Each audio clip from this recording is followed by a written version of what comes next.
જય શ્રી કૃષ્ણ. કેમ છો તમે બધા? આજની વાર્તા છે સમયની થપ્પડ. તો ચાલો આજની વાર્તા શરૂ કરીએ. જો માં, હું તને સારી રીતે સમજાવી રહ્યો છું કે તું તારી બંને વહુઓ કહે એમ જ કર, અને તારી દીકરીને અહીંના કોઈ સમાચાર આપીશ નહીં. અને હા, જે પણ કાગળ ઉપર સહી કરવાનું કહું, શાંતિથી સહી કરી દેજે. નહીતર જો તારી બંને વહુઓ તારી સાથે ખરાબ વર્તન કરે તો મારી પાસે રોવા ના આવતી. અને વળી તારી દીકરીને કઈ વાતની કમી છે કે અમે તેને અમારી મિલકતમાં ભાગ આપીએ? જયેશ પોતાની માં નિર્મળાબેનને કહે છે. ત્યારે નિર્મળાબેને કહ્યું, પણ બેટા, શહેરમાં જે નાની જમીન છે તે તો તારા પિતાજીએ તારી બહેન મમતાની દીકરી રાધિકા માટે લીધી હતી. તે અમે તારા નામે કેવી રીતે કરી શકીએ? તે તો પહેલેથી જ તેના નામે છે.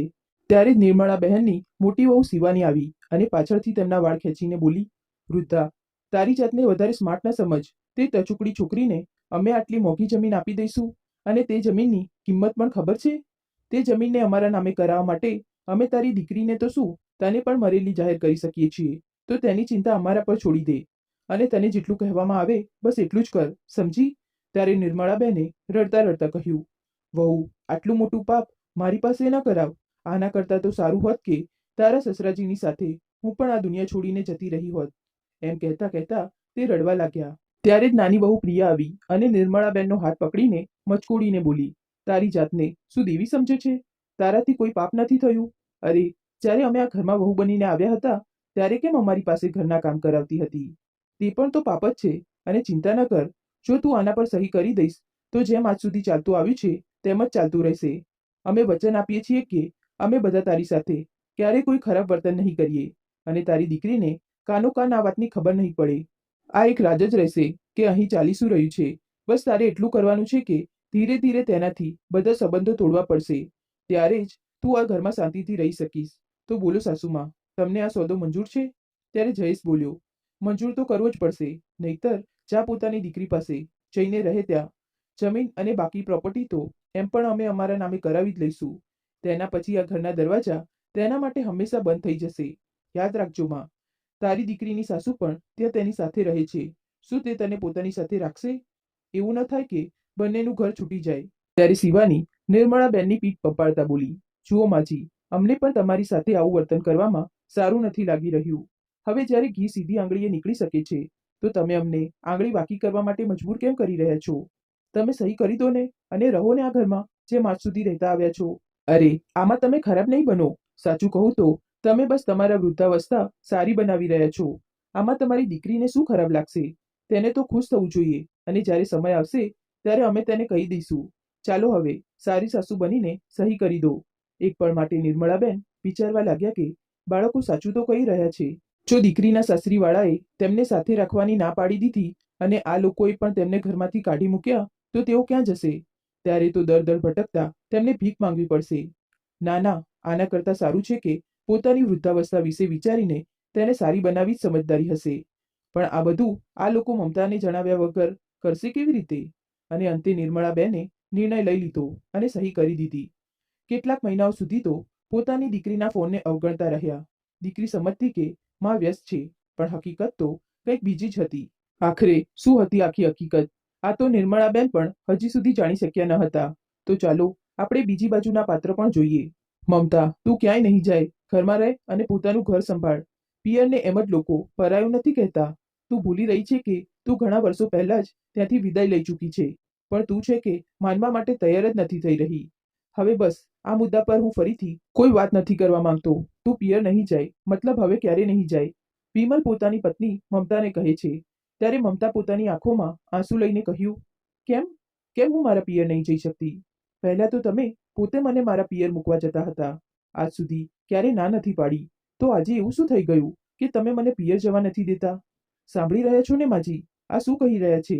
આટલું કહેતા કહેતા મમતા ઉદાસ થઈ ગઈ. ત્યાં જ ઉભેલા રમાબેન માટે પણ આ બહુ વિચિત્ર હતું. પોતાના શ્વાન સ્વભાવના દીકરાને આજે પહેલીવાર પોતાની પત્નીને રોકતા ટોકતા જોયો. વિમલ બોલ્યો, આજે હું માનું પણ નહીં સાંભળું. મારો નિર્ણય છેલ્લો નિર્ણય હશે. વિમલના જવાબ પર રમાબેન પણ ચૂપ થઈ ગયા અને ચૂપચાપ પોતાના રૂમમાં જતા રહ્યા, કારણ કે તેઓ જાણતા હતા કે વિમલ કેમ ના પાડી રહ્યો છે. આટલું કહીને વિમલ પણ પોતાના રૂમમાં જતો રહ્યો તો મમતા તેની પાછળ પાછળ રૂમ સુધી ગઈ અને કહેવા લાગી, યાદ પણ છે તમને કે હું છેલ્લી વાર પિયર ક્યારે ગઈ હતી? પપ્પાના ગયા પછી કેટલા દિવસો થઈ ગયા. મારું જવાનું થયું જ નથી. હા, આ એક અલગ વાત છે કે પિયરથી પણ કોઈએ ફોન કરીને મને બોલાવી નથી, પણ શું ફરક પડે છે? છે તો તે મારું પિયર જ ને. ભાઈ છે, ભાભી છે અને મારી મા પણ તો છે. તો પછી તમે મને પિયર જવાની ના કેમ પાડી રહ્યા છો? જ્યારે પપ્પા હતા ત્યારે તો તમે ક્યારે ના નહોતા પાડતા, તો પછી હવે શું થઈ ગયું? અહીં સુધી કે તેમના ગયા પછી પણ તમે ક્યારે ના નહોતી પાડી. ત્યારે વિમલ ગુસ્સામાં ચીસ પાડીને બોલ્યો, તને એકવારમાં વાત સમજ નથી આવતી? જો હું કહી રહ્યો છું તો કોઈ કારણ તો હશે જ ને. મેં કહી દીધું ને કે તું નહીં જાય મતલબ નહીં જાય. માં પણ તને કેટલી રોકતી હતી, પણ તું કોઈની સાંભળતી નથી. બસ કોઈના બોલાવ્યા વગર મોઢું ઉઠાવીને જતી રહેતી હતી. અરે, નજીકમાં પિયર હોય એનો મતલબ એ તો નથી કે જ્યારે મન થાય ત્યારે ત્યાં જઈને બેસી જવું. મેં કહી દીધું છે, બસ હવે મને પરેશાન ન કર. એટલું કહીને વિમલ મોઢું ફેરવીને બીજી બાજુ ઊંઘી ગયો. વિમલનો ચીસો પાડવાનો અવાજ રમાબેનના રૂમ સુધી આવી રહ્યો હતો. રમાબેન યાદ કરવા લાગ્યા કે તેમણે ક્યારે મમતાને કોઈ વાત માટે રોકી ટોકી ન હતી. પણ હા, મમતાનું વારંવાર પિયર જવું તેમને પણ પસંદ નહોતું આવતું, પણ તેને તેની આદત પડી ગઈ હતી. પિયર નજીકમાં હતું તો દર અઠવાડિયે ચાલી જતી હતી. પછી સવારથી સાંજ સુધી ત્યાં જ રોકાઈને આરામથી પાછી આવતી હતી. વિમલે ક્યારે આ વાતને લઈને તેને રોકી ન હતી, પણ આ વખતે. પહેલા રમાબેન ઘણીવાર તેને ટોકતા હતા, વહુ, આ તે શું નિયમ બનાવી રાખ્યો છે? જ્યારે જોઉં ત્યારે પિયર ચાલી જાય છે. મને તારું આ રીતે વારંવાર પિયર જવું બિલકુલ પસંદ નથી આવતું. તું મારી વાત સાંભળી પણ રહી છે કે નહીં? મમતા આ કાનથી તેમની વાત સાંભળતી અને બીજા કાનથી કાઢી નાખતી. રમાબેન વિમલને કહેતા તો વિમલ પણ હસીને ટાળી દેતો અને કહેતો, શું માં, એ પણ સવારે જઈને સાંજે તો પાછી આવી જ જાય છે, તો પછી શું વાંધો છે? કેમ ના પાડો છો? તેને જવા દો. મા બાપને છોડીને આવી છે, આટલી જલ્દી સંબંધ કેવી રીતે તૂટી જશે? હવે દીકરાના આટલું કહેવા પર રમાબેન પણ ચૂપ થઈ ગયા. ધીરે ધીરે સમય વીતતો ગયો. મમતાની દીકરી રાધિકાનો જન્મ થયો ત્યારે પણ મમતાની આ જ હાલત હતી. આજે રાધિકા પણ 4 વર્ષની થઈ ગઈ હતી. હજી 9 મહિના પહેલા જ્યારે મમતાના પિતાનું અચાનક મૃત્યુ થયું હતું ત્યારે મમતા કમસે કમ 15-20 દિવસ પિયરમાં રહીને આવી હતી. પિતાના ગયા પછી દર મહિને મમતાનું શ્રાદ્ધ કહીને પિયર ચાલી જતી હતી, તો વિમલ પણ તેની સાથે જતો હતો, જેથી તેને એકલતાનો અહેસાસ ન થાય અને ના તો તેને એવું લાગે કે તેનો પતિ કે તેના સાસરીવાળા તેના દુઃખમાં સામેલ નથી. પણ 6 મહિના પછી અચાનક એવું શું થઈ ગયું કે વિમલ તેને પિયર જવાની ના પાડી રહ્યો છે? આ વાત દરેકના મનમાં સવાલ ઊભો કરી રહી હતી. આ જ વિચારતા વિચારતા રમાબેનની આંખ લાગી ગઈ, કારણ કે વિમલે તેમનાથી પણ એક બહુ મોટી હકીકત છુપાવી રાખી હતી. જેમ એક પત્ની પોતાના પતિના પરિવાર અને તેની ઇજ્જતની રક્ષા કરે છે અને કેટલીક વાતોને પોતાના મનની અંદર દબાવી રાખે છે, તેવી જ રીતે પત્નીની ઇજ્જત પણ તો પતિની જ હોય છે, હવે ભલે તે પિયરની હોય કે તેના પોતાના ઘરની. આ બાજુ જ્યારે વહેલી સવારે બધા ઊંઘી રહ્યા હતા, મમતા પણ ન જાણે શું વિચારી રહી હતી, કારણ કે ગઈ રાતથી જ તેના મગજમાં તોફાન મચી ગયું હતું અને બડબડી રહી હતી કે આજકાલ મમ્મી પણ ફોન પર બરાબર વાત નથી કરતી. શું ખબર બંને ભાભીઓ તેમને બરાબર રાખે છે કે નથી રાખતી? ઉપરથી તેમનું આવું વર્તન સમજમાં નથી આવતું કે શું કરવું? વિચારતા વિચારતા મમતા જ્યારે કોઈ નિર્ણય પર ન પહોંચી તો મનોમન પોતે જ નિર્ણય લઈ લીધો અને ઊભી થઈ ગઈ. વિમલ ગાઢ ઊંઘમાં ઊંઘી રહ્યા હતા તો મમતાએ કહ્યું, આજે તો ભલે ગમે તે થઈ જાય, હું પિયર જઈને રહીશ. આખરે મને મારી મા અને બંને ભાઈ ભાભીઓને મળવાનો હક છે. આ લોકો મને આ રીતે રોકી ન શકે અને ના તો પિયર જવાની ના પાડી શકે. બોલતા બોલતા મમતા તૈયાર થવા લાગી અને એક બેગમાં પોતાનો સામાન રાખીને બહાર નીકળી ગઈ. ત્યાં સુધીમાં રમાબેન પણ જાગી ચૂક્યા હતા અને આંગણામાં તુલસીને પાણી આપી રહ્યા હતા. વહુને તૈયાર થતા જોઈને રમાબેને કહ્યું, વહુ, તું ક્યાંક જઈ રહી છે કે શું? અને તે પણ આટલી વહેલી સવારે? ત્યારે મમતા મોઢું બગાડતા બોલી, હા માજી, હું પિયર જઈ રહી છું. ત્યારે રમાબેન બોલ્યા, વહુ, તું પિયર નહીં જાય.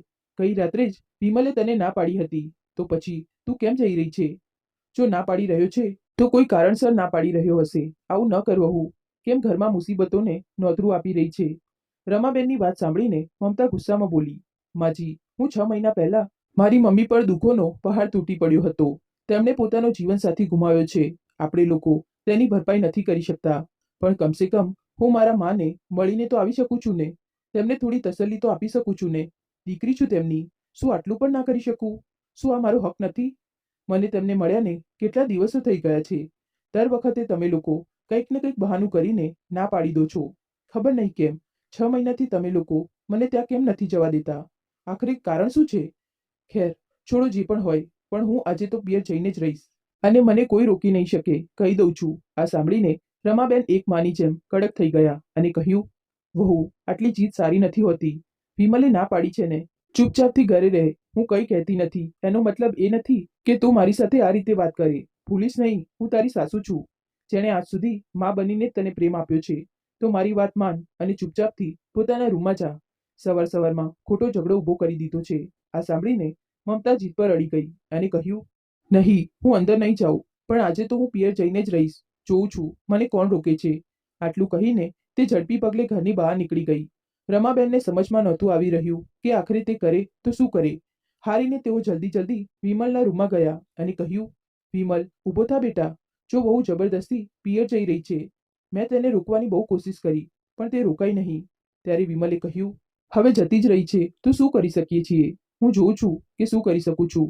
માં, હું તો બસ તેને દુઃખ અને તકલીફથી દૂર રાખવા માંગતો હતો, પણ તે પોતે જ આગમાં કૂદવા માંગે છે તો આમાં કોઈ શું જ કરી શકે. તો રમાબેન બોલ્યા, આખરે વાત શું છે બેટા? પહેલા તું પોતે તેને મૂકવા જતો હતો, હવે એવું શું થઈ ગયું કે તું તેને પિયર નથી જવા દેતો? મને પણ તો જણાવ કે આખરે વાત શું છે, શું થયું છે એવું? તો વિમલે કહ્યું, માં, હમણાં હું તમને કંઈ નથી જણાવી શકતો. જ્યારે સમય આવશે ત્યારે તમને જાતે જ બધું ખબર પડી જશે. એટલું કહીને તે રૂમની બહાર નીકળી ગયો અને વિચારવા લાગ્યો. આ બાજુ થોડા કલાકો પછી મમતા પોતાના પિયર પહોંચી, પણ ઘર પર તાળું લટકતું હતું. તેણે પોતાની માને ફોન લગાવ્યો, પણ માએ ફોન ઉપાડ્યો નહીં. ભાઈ ભાભીને પણ ફોન કરતી રહી, પણ તે લોકોએ ફોન કાપી નાખ્યો. મમતા બહુ ચિંતામાં હતી કે આખરે વાત શું છે. ત્યારે ત્યાં નજીકમાં રહેતા દેવચંદ કાકાની નજર મમતા પર પડી અને તેને અવાજ લગાવીને કહ્યું, અરે મમતા, ત્યાં શું કરી રહી છે? તારા ઘરે કોઈ નથી? ત્યાં તાળું લાગેલું હશે. અહીં આવ, અમારી પાસે આવી જા. બહુ તડકો છે, તારી તબિયત ખરાબ થઈ જશે. કાકાની વાત સાંભળીને મમતા તેમના ઘરે ગઈ.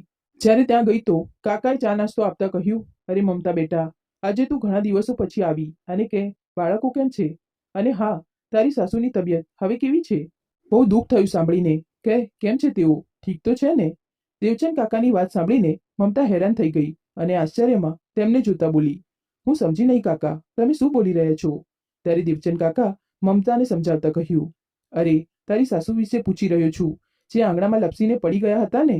એટલે તો તું આટલા દિવસોથી અહીં આવી રહી ન હતી, એ વિશે પૂછી રહ્યો છું. હવે તારી સાસુ કેવી છે? ઠીક તો છે ને? હવે બેટા, તારા પિતાજી તો રહ્યા નથી, નહીતર તેમની પાસે ખબર અંતર પૂછી લેતો હતો. હવે પાડોશી હોવા છતાં તારા ઘરે જાત તો કદાચ તારા ભાઈઓને અમારું ત્યાં જવું સારું ન લાગત કે તારા પિતાજીના મર્યા પછી. મને લાગે છે કે તારી માં મજબૂરીમાં જ પણ બહુ બદલાઈ ગઈ છે. તેમની વાત સાંભળીને મમતા ડઘાઈ ગઈ અને વિચારવા લાગી, ભલા તેની સાસુને ક્યારે ઈજા થઈ અને ક્યારે તેઓ લપસીને પડી ગયા હતા. તેણે કહ્યું, કાકા, તમને કોણે કહ્યું કે મારી સાસુને ઈજા થઈ છે? ત્યારે દેવચંદ કાકા બોલ્યા, અરે, તારી કાકી જ કહી રહી હતી. સાંભળે છે કામિની? ઓ કામિની, મમતા આવી છે. મમતાને હેરાન જોઈને કામિની કાકી બોલ્યા, અરે, 6 મહિના પહેલા જ્યારે શ્રાદ્ધનું બધું કામ પૂરું થયું હતું તેના 2 દિવસ પછી તો તારા ઘર અને પ્રોપર્ટીનો ભાગ થઈ રહ્યો હતો અને તે કાગળ પર તારી પણ સહી જોઈતી હતી.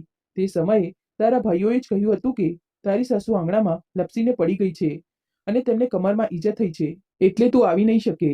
ત્યારે કાકા બોલ્યા, હા, અમે તો કહ્યું પણ હતું કે અમે મળવા આવીએ છીએ, પણ તેમણે કહ્યું કે મમતા પર એમ પણ કામનો બોજ રહે છે, એવામાં ત્યાં જવાથી તેને વધારે પરેશાની થશે, એટલે અમે ન આવ્યા બેટા. તારી માએ તો અહીં સુધી કહી દીધું કે જ્યારે અમે અમારી દીકરીના સાસરીએ વધારે જતા નથી તો તમે લોકો જઈને શું કરશો? દીકરીઓના ઘરનું પાણી પણ પીવું મના છે. શું તમને આ વાતની ખબર નથી? ભાભીની આ વાત પર અમે અમારા પગ રોટલી લીધા હતા. પ્રોપર્ટીનો ભાગ આ ક્યારે થયો? મમતા હેરાનીથી બોલી. ત્યારે કાકા બોલ્યા, શું તને આ વિશે ખબર નથી? કાકાની વાત સાંભળીને મમતાનું માથું ફરવા લાગ્યું. ત્યારે જ કાકી બોલ્યા, પણ એક વાત મને સમજમાં ના આવી. મમતા, તે તારા પિતાની પ્રોપર્ટી પર પોતાનો ભાગ કેમ છોડી દીધો?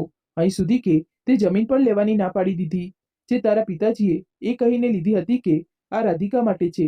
તેમની બહુ ઈચ્છા હતી કે તે પોતાની પૌત્રીને કંઈક આપે, તે તેને પણ લેવાની ના પાડી દીધી. અરે, પોતાના પિતાના આશીર્વાદ સમજીને જ લઈ લેતી. તે ઠીક નથી કર્યું બેટા. માનું છું કે તારો પતિ કમાય છે, તને પૈસાની કમી નથી, પણ મા બાપના આશીર્વાદનું મૂલ્ય તે સંપત્તિ ના લગાવી શકે. મમતા હેરાન ડઘાઈ બસ તેમની વાતો સાંભળી રહી હતી. ત્યારે જ કામિની કાકીનો દીકરો કલ્પેશ ઘરની અંદર આવ્યો અને હેરાનીથી મમતાને જોવા લાગ્યો.